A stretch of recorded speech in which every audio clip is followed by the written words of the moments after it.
introduce policy initiatives and get them done. And evidence seems to indicate that he may not only serve as the paramount leader in China in the coming 5 years, but possibly way beyond that.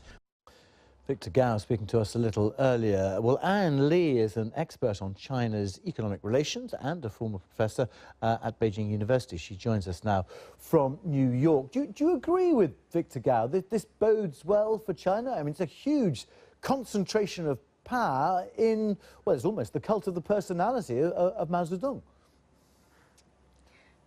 I do agree with him, only because Xi is trying to implement some major reforms in China that are very badly needed.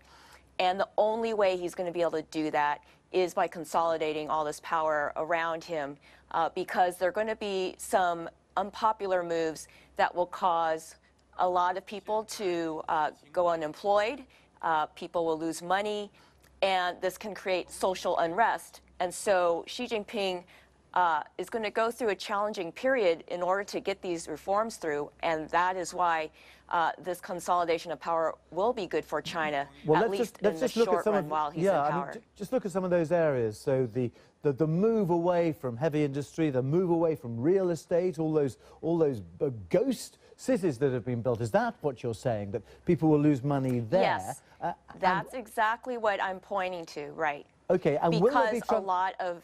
Sorry, will there be transparency, though, about the social unrest, or is this just the raw power that President Xi will now have to be able to deal with these problems? Well, so there's going to be a lot more surveillance for sure. It will be transparent to the government.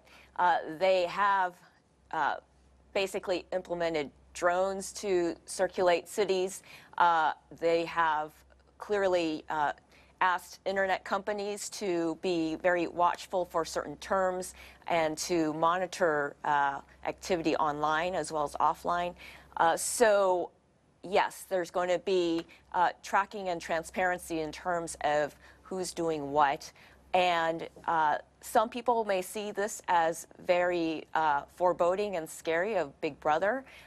There is certainly tinges of that, but in order for Xi to, again, get certain things through, it's a cost-benefit analysis he has to weigh in terms of how, what's he going to sacrifice in order to get something that he sees as for the greater good of the Chinese citizens. Okay, so the China closing in on itself and being perhaps, as some would suggest, more repressive in terms of human rights scenarios.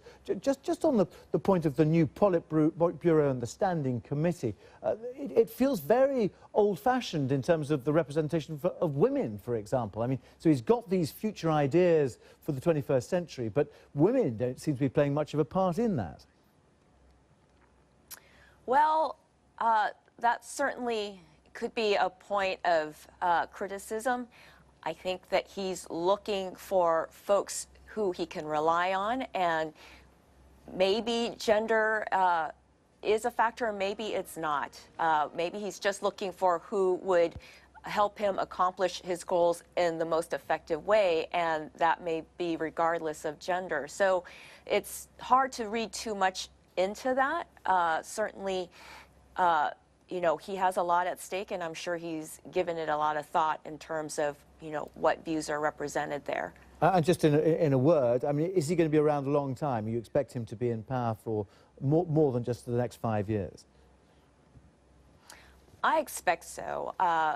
The fact that he has changed so much of the organizational structure to report into him, and the fact that a lot of his potential successors have been taken